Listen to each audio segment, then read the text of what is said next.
ពីដើមមកមិនថាជួមិនថាប្រសុងឬតុងយើងត្រូវចេះតទួលយកពីជីវិតត្រូវតែមានក្តីសង្ឃឹមកុំធៀបតាំខ្លួនឯងនឹងអ្នកណាសំខាន់យើងខំតែបានផ្លែផ្កាហើយចងចាំថាគ្មានអ្វីបានដោយតទេឧបសគ្គខ្លាំងជាបទពិសោធន៍បងរៀនឲ្យក្រឲ្យយើងពូកែជោគជ័យបានកុំតាំងលើគេយើងមិនដឹងទេវាសនាកាន់ជើងត្រឹមណាមានជីវិតត្រូវតស៊ូស៊ូឲ្យអស់លទ្ធភាពព្រោះបនទិញទីយើងក៏ចាំងចូលរៀនកុំព្យាខ្ជិលកម្លាំងកាយក៏កុំចាយពេលវេលាលើរឿងឥតបានការនាំខាតនៃជីវិតមានជីវិតត្រូវតស៊ូគិតមុនគូជាប់ជានិច្ចត្រូវចេះអាប់ដេតចំណេះរៀនបើកចិត្តឈប់ស្រមៃរវើរវាយលិចលងយងគំនិតតម្លៃជីវិតគឺស្ថិតលើខ្លួនយើង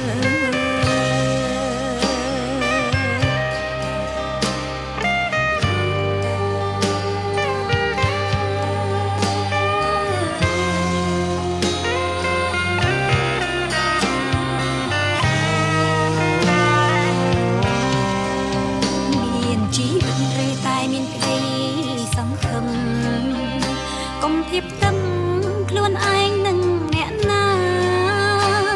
សំខាន់យើងខំតែបានផ្លែផ្កាហើយចងចាំថាគ្មានអ្វីបានដោយតទេឧបសគ្គខ្លាំងជាបទពិសោធន៍បងរៀនឲ្យក្រឲ្យយើងពូកែជោគជ័យបានកុំតាំងលើគេយើងមិនដឹងទេ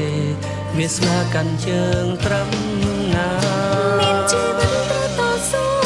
ស៊ូឲ្យអស់លទ្ធភាពព្រមបន្តិចទៀតយើងក៏ចាំ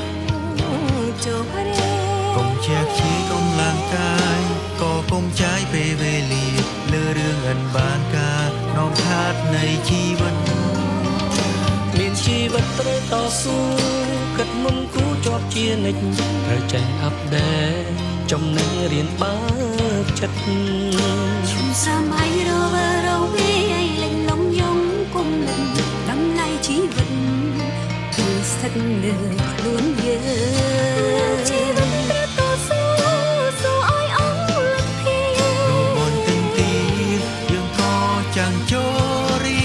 នកុំខ្ជះខ្ជាយកម្លាំងកាយក៏កុំចាយពេលវេលាបានការនាំខាតនៃជីវិតមានជីវិតត្រូវតស៊ូគិតមុនគូជាប់ជានិច្ចត្រូវចេះអាប់ដេតចំណេះរៀនបើកចិត្ត